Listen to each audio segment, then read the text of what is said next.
करते हैं आपको मध्य प्रदेश, जहां देश की सबसे लंबी जल सुरंग को लेकर आज मुख्यमंत्री doctor Mohan Yadav press conference कर रहे हैं। आज निरीक्षण करने पहुंचे थे मुख्यमंत्री। ये सीधी तस्वीर आपको दिखा रहे हैं कटनी से।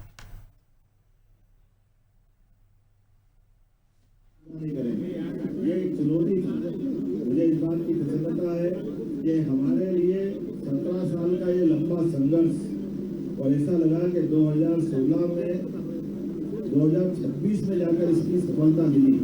जब हमारी सरकार बनी 2023 में, तब तक विभाग ने, ठेकेदार ने, सबने हाथ जोड़ लिए कि ये जिस प्रकार की चुनौती है, अब तो मशीनें भी बनना बंद हो गई और 2 मशीन में से एक मशीन तो अब सुधर ही नहीं सकती, केवल एक मशीन के भरोसे से काम चला रहे हैं। ऐसे में पुराने टेक्नीशियन को ढूंढा गया, पुराने जानकार लोगों को लगाया गया कि आप अगर ये पैसे का सवाल नहीं, अगर ये टनल ने काम प्रारंभ किया जिसके कारण से डाउन स्ट्रीम अप स्ट्रीम में लगभग 2.5 लाख हेक्टेयर क्षेत्र में सिंचाई का रकबा बढ़ेगा और इस पूरे क्षेत्र में, अंचल में हमारे लिए ये विंध्य का अंचल सब प्रकार से ऊर्जावान उर्वरकवान है। लेकिन पानी की चुनौतियों के कारण से कटनी में खुद में पीने के पानी की चुनौती, सतना और मेहर के अंदर उद्योग से लगा करके हमारे पेयजल की प्रदाय में सब प्रकार की परेशानियां, ऐसे में 5 जिलों के अंदर ये अमृत का काम करेगी। और खास करके जैसे गंगा बेसिन में आमतौर पर सोन नदी का गंगा बेसिन का इलाका हो, या हमारा मालवा का पार्वती काली सिंध चंबल वाला बेल्ट या केन बेतवा, लेकिन नर्मदा तो सीधे खंबात की खाड़ी में गिरती।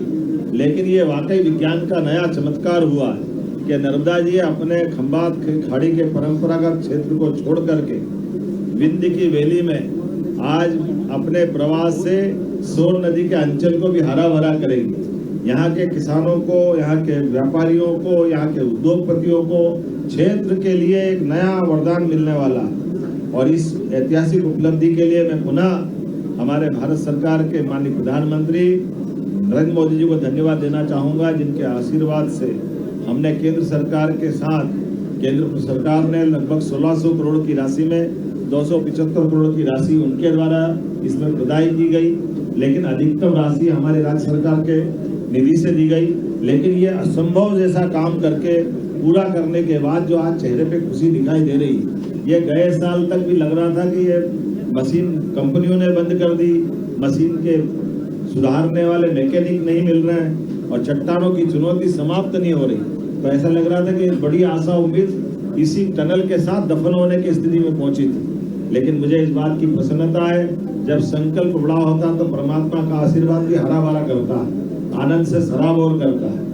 और मन की पवित्रता से किए गए काम में हमको निश्चित रूप से भगवान राम का आशीर्वाद मिलता है। ये हमारा चित्रकूट का क्षेत्र, सतना का पूरा पर्वत अंचल, विंध्य की वैली, ऐसे में पन्ना, कटनी, सतना, मैहर और रीवा 5 जिलों के अंदर क्षेत्र के लगभग हमारे 2.5 लाख से ज्यादा क्षेत्र में सिंचाई का रकबा होगा। उद्योग और पीने के गांवों के पानी की समस्या का समाधान होगा। और ये विशेषता टनल की है कि टनल नीचे जा रही है, ऊपर से नदी कटनी भी बह रही, एक नीचे नर्मदा बह रही, दूसरी ऊपर से कटनी नदी बह रही।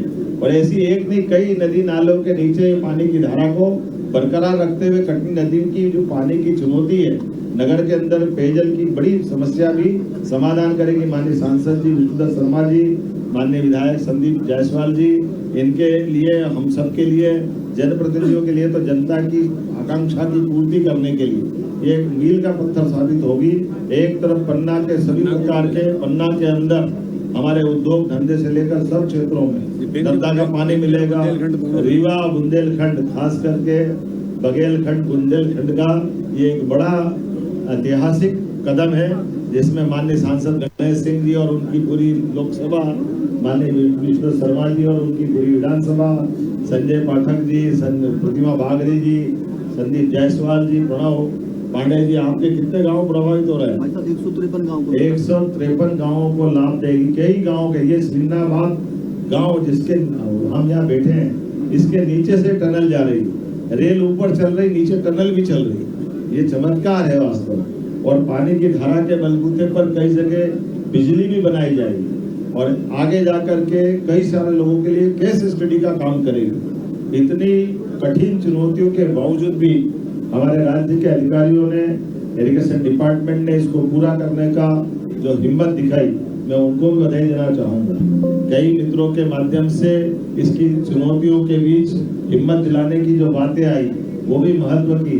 उल्लेखनीय है कि ये टनल के साथ हमारा ये मध्य प्रदेश का इरिगेटेड एरिया का जो संकल्प है, हम इतना ही बताना चाहेंगे कि हमारी सरकार के बनने के बाद, वैसे तो मध्य प्रदेश में 1956 से लगा करके 2002-03 तक कांग्रेस के 55 साल के शासनकाल में केवल 7.5 लाख हेक्टेयर सिंचाई का रकबा था। ये नदियां पहले थी, जंगल पहले थे, टेक्नोलॉजी भी थी, लेकिन काम करने की इच्छा शक्ति के अभाव में किसानों को कठिनाइयों के बीच छोड़ करके सरकारें बनती रही, लेकिन सरकारें किसान की बेहतरी के लिए काम नहीं करती थी। मुझे इस बात की प्रसन्नता है, हमारी सरकार साध्वी उमा भारती, माननीय बाबूलाल जी गौर, माननीय शिवराज सिंह जी चौहान और हमारी सरकार के बनने के साथ जब हमने सरकार बनाई तो 44 लाख हेक्टेयर का क्षेत्रफल अब सिंचाई का हुआ था और अभी 2.5 साल में लगभग 65 लाख हेक्टेयर पे हम पहुंच गए। और ये किसान कल्याण वर्ष में तो और बड़ी सौगात है जो पूरे हमारे विंध्य के और ये पूरे क्षेत्र के किसानों, 2.5 लाख किसानों के लिए केवल 3 महीने के अंदर ही हमारा 2 नहर चालू होकर के इसमें 1 लाख हेक्टेयर की सिंचाई का रकबा आने वाली रबी की फसल में मिलेगा। ये वाकई वरदान जैसा है और उम्मीद करेंगे आपके माध्यम से मैं सब किसानों से भी अपील करना चाहूँगा, आप अपनी सारी स्थिति कर दें, लेकिन जमीनें मत बेचना। ये पूरा क्षेत्र भी पंजाब हरियाणा को पीछे छोड़ने वाला है। हमारे गांव के अंदर रहने वाले सभी प्रकार के आबादी के साथ जुड़ने वाले सभी प्रकार के भाई बहन, कोई बगीचा लगाना चाहे, खेती करना चाहे, उद्योग धंधे लगाना चाहे, हर एक क्षेत्र से इस क्षेत्र से पलायन रुकेगा और बड़े पैमाने पे रोजगार के अवसर प्राप्त होंगे, आर्थिक रूप से समृद्धि आएगी और लोगों के चेहरे पे रौनक आएगी। हमारी सरकार किसान कल्याण वर्ष में लगातार ऐसे बड़े बड़े संकल्प करते हुए आगे बढ़ रही है। आइए आप सबके माध्यम से ये सोन कछार का 152 क्यूबिक डिस्चार्ज से सतना के अंदर भी 1,04,970 हेक्टेयर, मेहर में 54,227 हेक्टेयर, कटनी जिले की 21,823 हेक्टेयर, रीवा जिले की 3,532 हेक्टेयर और पन्ना जिले की 448 हेक्टेयर, इस प्रकार से 1,85,000 हेक्टेयर कमांड एरिया में ये सिंचाई की सुविधा मिलेगी। इसी के साथ साथ नहरों के निर्माण का द्रुत गति से काम चालू है।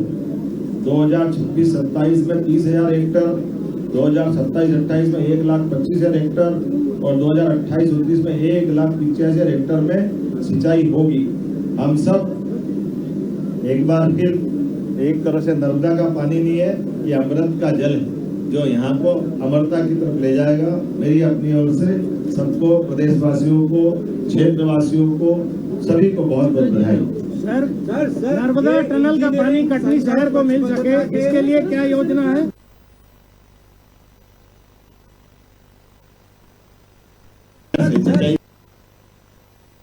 की बात करें, ये इंजीनियरिंग संकल्प प्रतिबद्ध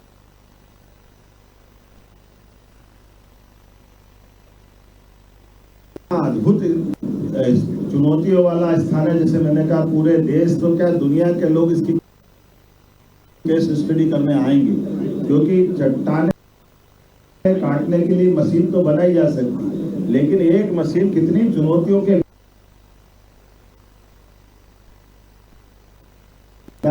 या मुरब की कोई खनाना, तो मिट्टी के बजाय पानी का आ जाना, एक लंबा ब्लैक होल टाइप जगह मिल जाना, कई प्रकार की चुनौतियों के बावजूद भी टनल का निर्माण जारी रहा है। यह हमारे सभी अधिकारियों की प्रतिबद्धता, इसका विश्वास भी अंदर का था कि हम इसमें सफल होकर रहेंगे। खास बात, इसी प्रकार के भूकंप में आने के बावजूद भी ये किसी भूकंप से प्रभावित नहीं होगी। अंदर का निर्माण भी 100 साल तक भी यथावत रहेगा, ऐसा कंक्रीट का निर्माण बनाया गया। सभी प्रकार के सुरक्षा के मानकों का ध्यान रखा गया। मुझे संतोष है इस बात का कि ये जो पवित्र कार्य हुआ, वाकई ये इंजीनियरिंग का कमाल है। मध्य प्रदेश सरकार और माननीय भारत सरकार के माध्यम से दुनिया के लोगों को आकर देखने का और क्षेत्र की बड़ी आवश्यकता की पूर्ति करने का एक नया संकल्प और नया उदाहरण बने।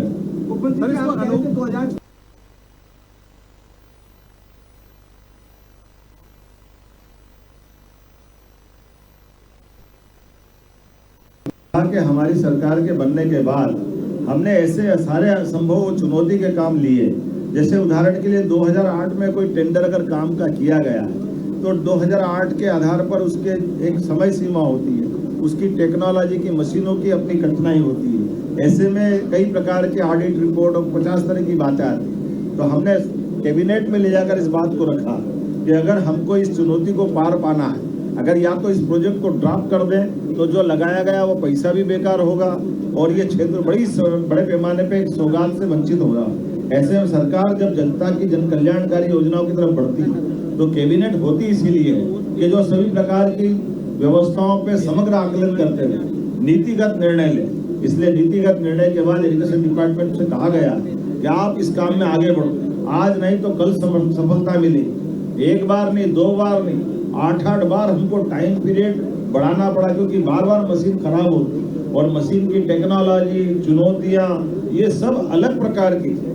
लेकिन जैसे चंद्रयान, गगनयान के लिए लगातार प्रयास करना पड़ा तो अंततः विजयश्री हासिल होती। ऐसे ही ये अंडरग्राउंड इतनी बड़ी टनल 12 किलोमीटर की, लेकिन किलोमीटर 12 ये लंबी अपनी है, भारत की सबसे लंबी टनल है, लेकिन उससे ज्यादा ये इतनी ज्यादा चुनौती वाली टनल मुझे नहीं लगता कि किसी देश के हिस्से में इतनी चुनौतियां होगी। लोग समुद्र में भी सुरंग बना देंगे, किसी और जगह पे चले जाए, लेकिन एक चट्टान के इतने प्रकार के रूप, ये वाकई ये पूरा क्षेत्र अपने आप में एक अलग प्रकार से पहचाना गया, जिसके कारण से भविष्य में हमारी माइनिंग के क्षेत्र में भी, भूगर्भीय रचनाओं को समझने के लिए भी